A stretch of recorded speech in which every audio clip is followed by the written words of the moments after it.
Welcome back, everybody. Yours truly, Warner Lewis from the flight deck once again of Lewis at Large Radio. And, of course, that means some pretty smart talk radios in your future, and this segment no exception. We're going to be talking a lot of interesting subjects here. Fraud, politics, a little more, and what it's like to work inside one of America's well-known crime-fighting institutions, the FBI. We're going to be talking to former FBI agent Robert Allen Hamlett. He has spent more than a quarter of a century with the FBI, conducting investigations on all kinds of things ranging from fraud, murder, theft, and much, much more. There is a new workout called Wake Up America. We'll talk to him about that as well. Robert, how are you, my friend? I'm doing just wonderful. I appreciate you having me. You bet. Let's do this. Let's do a little bit better setup for our Lewis at Large listeners. Share with us how you got to work with the FBI, what was intriguing about it for you, and tell us just in general the different roles that you played in your more than quarter of a century with that agency. Well, I got interested because I had a great aunt that went to work there at headquarters during World War II, and just was always interested in what she did. I thought I wanted to coach. I taught high school for a few years, and applied for the FBI, and they eventually came calling, and started working there in 1984 after teaching high school and college for a few years. Just got kind of fortunate. I was in what they call branch offices for all my career. The last 23, I was in a 2 or 3 person office in northern Maryland and covered an Army base and did a lot of stuff regarding DOD fraud and that sort of stuff for about 23 years. Right. So you weren't actually working, as they say, in the J. Edgar Hoover building, but you were out in the field. Exactly. What about, I'm sure there must have been some rivalries between those in the field and those at headquarters. What was that? What was the preferred position? Well, you could, if you wanted to move up in the ranks, you obviously had to do some time at headquarters, and that I enjoyed what I did being on the street. For those 23 years, I was in a 2 person office, and sometimes by myself. One time for about a year, and so I dealt with state police, sheriff's office, and 1,400 federal agencies out there, and was on my own a lot, and just enjoyed that freedom, but you depend on a lot of other people, at headquarters and for assistance and stuff. What about the and again we're going to talk about Wake Up America, but I'm curious as to, from your perspective, having been there for a quarter of a century, where does in the pecking order of things, has the FBI, in your opinion, among the law enforcement community, maintained its stature, increased its stature? Has it gone down a bit? And whatever your answer is, tell us why. It's probably gone up. I mean, it's ironic when I was a brand new agent in Connecticut and arrived at my first. You got egos everywhere in the FBI and all law enforcement and all walks of life, but first bank robbery I'll never forget I went to, there was a 20-year detective, and I don't know if he was joking or what. He said, "Oh, the FBI's here. What do you want us to do?" And I was like, "You kidding me? You've been doing this for 20 years. I'm going to rely on what you want me to do." Yep. And learn from that experience. But you have egos in there that get successful sometimes, and you kind of wonder how in the world they got successful and got up the ladder. I've always felt that there's a ton of federal agencies, almost too many, but there is a need. Each one brings. The fortunate thing that's happened since 9/11 is there's been a lot of task forces, and it's sort of made or encouraged all these agencies to work together and bring what they can to the table. I mean, there's still some ego stuff, and I wasn't amazed, but I thought, Congress, how crazy you are. After 9/11, they heard, well, everybody doesn't play well together. And so their answer was, the NSA, CIA, FBI, whatever, doesn't play well together, and they don't share as much as that's gotten a lot better. but it still has more, has to go further. But their answer was to create a new agency, Homeland Security. And I thought, well, that's dumb. You got 5 that don't talk, so you're going to add a 6th. Right. So how's that solving the problem? I think mostly on the street agents, they work well together. One of the things I always said, if I was ever Attorney General, because at least the Attorney General is over DEA and FBI, and in certain districts they play well together and some they don't, I would say, okay, directors, I'm going to send some people out in about 60 days some places, and you better be playing well together. Well, we want to start, and I know Wake Up America talks quite a bit about fraud at the state and federal level, but just in general, and again, we're not trying to be alarmists one way or the other here, but from your opinion, for the most part, do you think the public, would they be more frightened or less frightened if they knew the quality of work that was done and the handle from where you sit that the FBI and other major law enforcement agencies have on in essence, crime in the country? Well, they do. They are doing a good job. I will say that. And 90% of the people are very dedicated. And as an FBI agent, you average 60 hours a week, and that's a lot. That's a lot of effort and give of yourself, at the outset.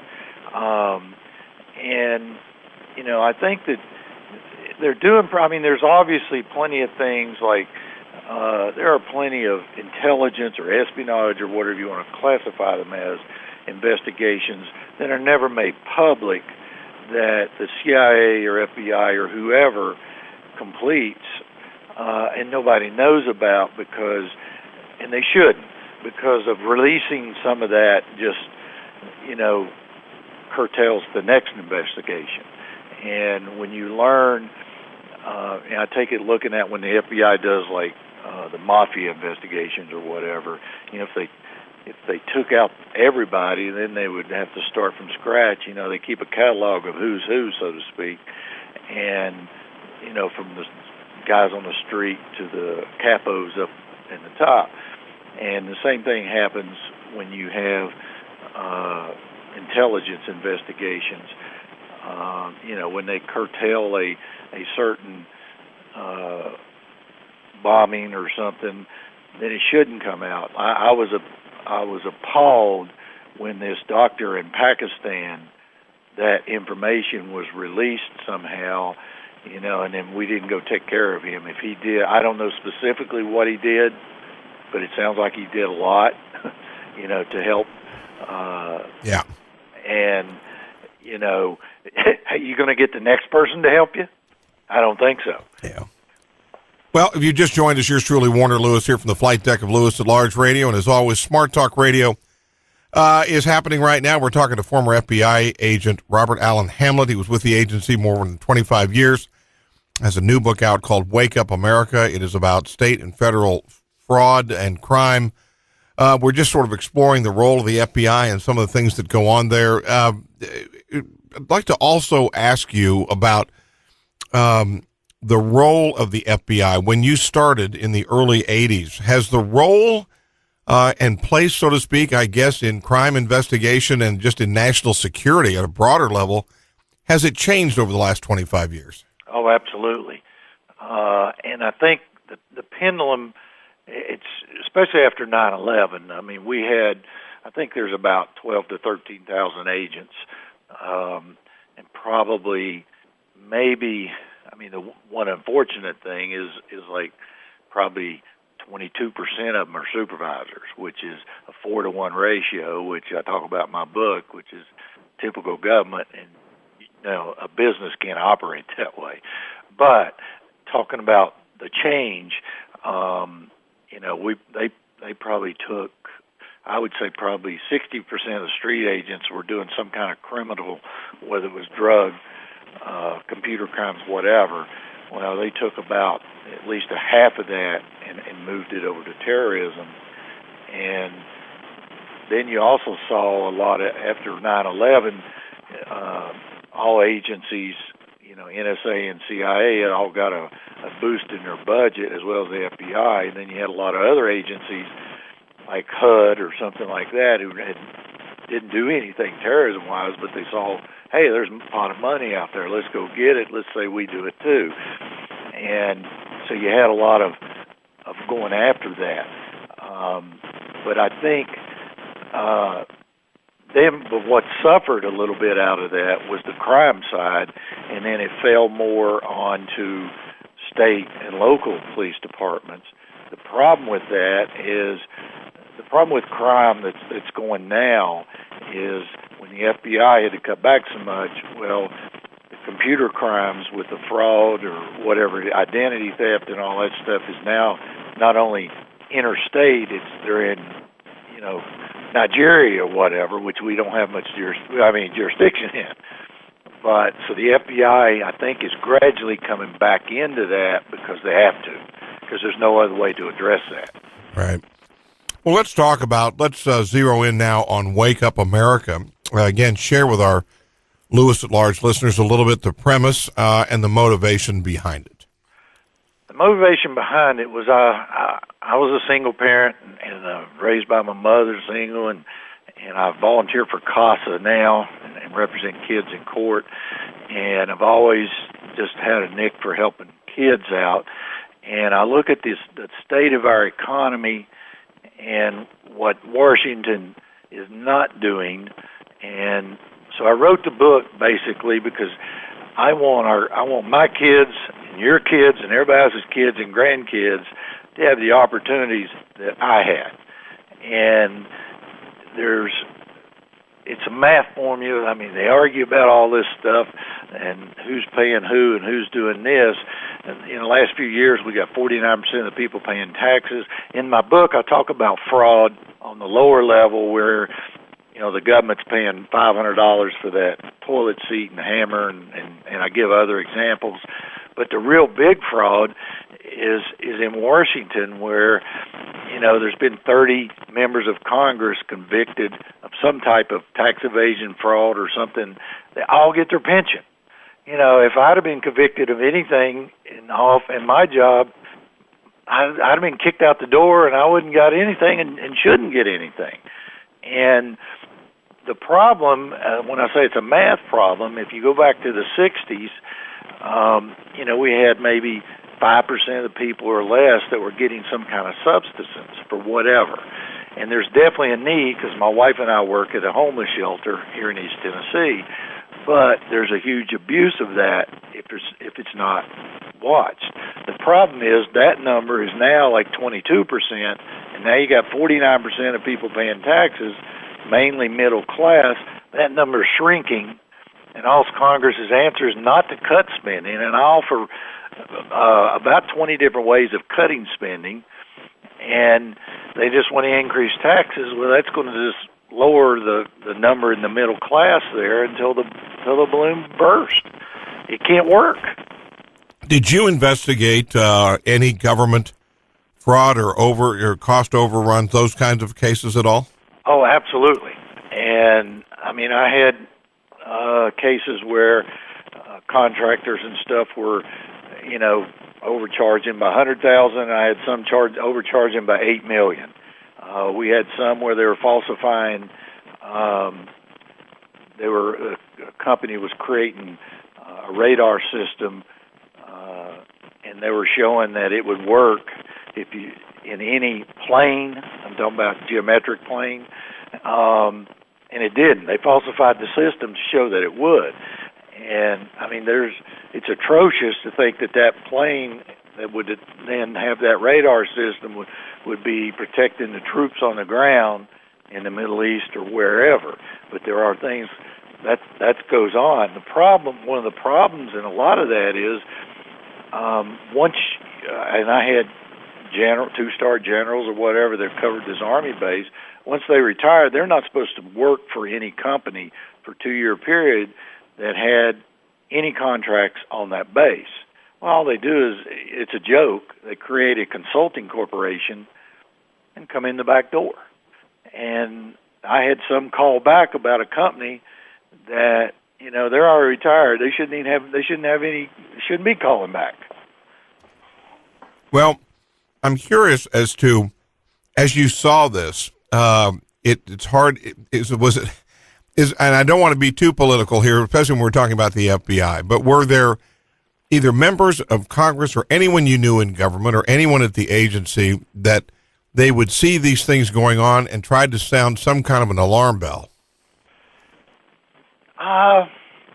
No, I think the bigger problem, I mean, you got fraud and all that. Every agency, including the FBI, they get their budget for October 1 through September 30th, and they would come out every year and they'd say, okay, July, don't buy pencils, we got to save our money. Then they come back the end of August and say, hey, we got this amount, we got to spend it or we don't get it.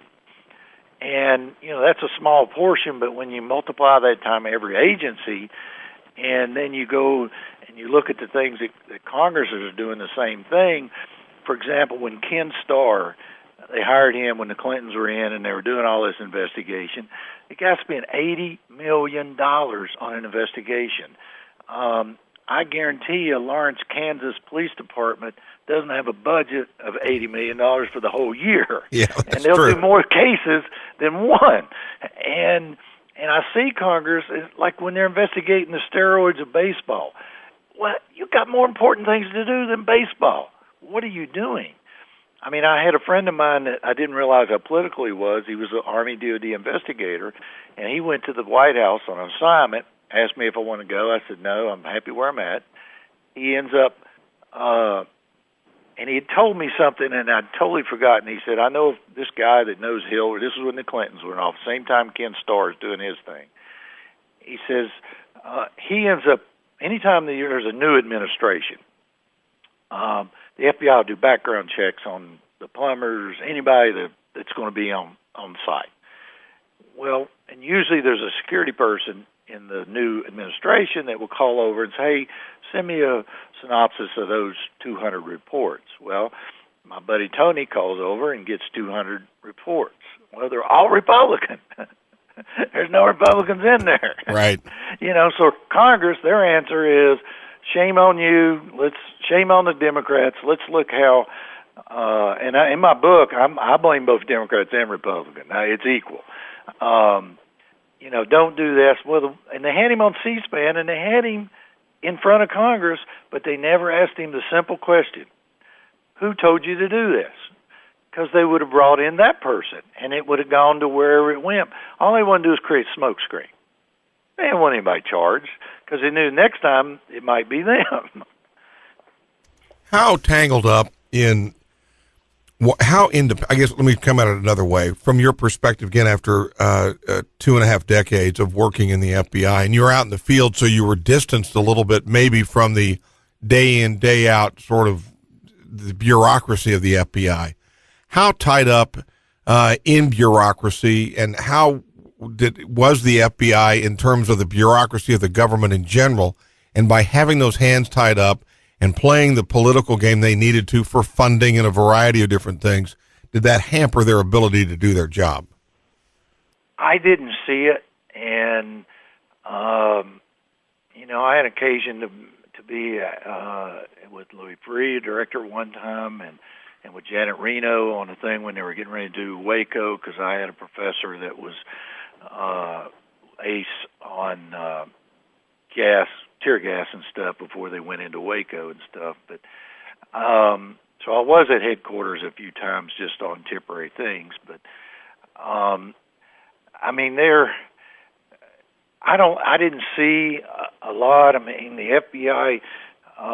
One time I was kind of questioning. I was moving. I was in a 2-man office, and during my 23 years there, we'd moved it about 3 times, and we were getting ready to move it the last time. And, of course, we're looking for a place that's convenient for us to get to where we got to get to and do what we got to do and hook up with who we got to hook up with. Well, they came in from headquarters and said, no, you got to stay in this congressional district. I said, what? That didn't happen the last 2 times. What difference does that make where we are? Well, there is some pressure that can definitely be put on by the Judiciary Committee in certain, I think before Biden was vice president, he was in Delaware, and we increased that size of the office, and I understood it was some effort from his part. But on our day-to-day working and on what cases we do, that's more driven by the U.S. Attorney's Office, who's going to prosecute it. Yeah. And the difference in that does come out because, like in New York City, a carload of pot is not going to get prosecuted federally in New York City, whereas in Lawrence, Kansas, or Richmond, Virginia, it might get prosecuted federally. You're going to need a truckload in New York City or Miami. And that really comes with staffing and manpower and resources to address, what's charged in one place is not necessarily charged in another. Right. Again, we're talking to former FBI agent Robert Allen Hamlett. He has a book out called Wake Up America. Talks about his career and beyond that, state and federal fraud, government waste, et cetera, something of which he was very much a part of in investigating, et cetera, in his many years with the agency. Hey, Robert, we can't probably have a show about the FBI, at least from your perspective, as of in the year 2000 to 2010 or so. How, with reflection, how now is J. Edgar Hoover looked upon in the agency, within the agency? How is he revered or cursed, either way?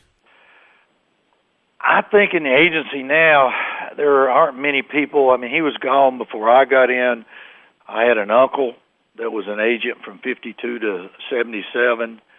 My aunt worked right there in headquarters. She thought the world of him.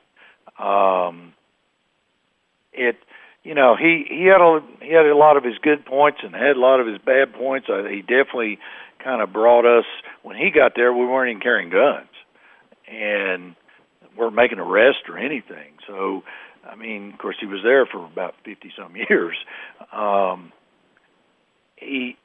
don't think many of the agents now, some of them probably, don't know much at all about him.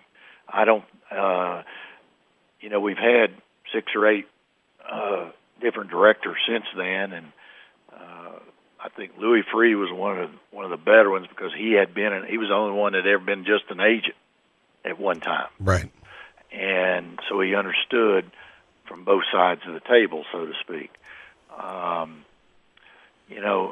Mueller's had to focus on the terrorism stuff, and now you come in, you get kind of assigned, depending on what your background is, as to what area you're going to work. And I mean, there's different ways of moving or what have you, but they're looking at hiring people that they need for this particular computer skills, biological skills, language skills, whatever it is, and they're zeroing in upon those things. I don't think Hoover really has much of a presence really in there today because things have just changed too much. Yeah. Well, it has been an interesting conversation again with Robert Allen Hamlett, former FBI agent, and the work is called Wake Up America. Robert, how can people get a copy of the book? It's on Amazon and Barnes & Noble, and I actually have a website, Robert Allen, Allen, Hamlett, HAMLETT.com, and they can look at any of those sites. Well, we appreciate it, and thank you for your service, and best of luck with the book. I thank you for having me. It's been a pleasure. You bet. We will be back with more right after this on Lewis at Large.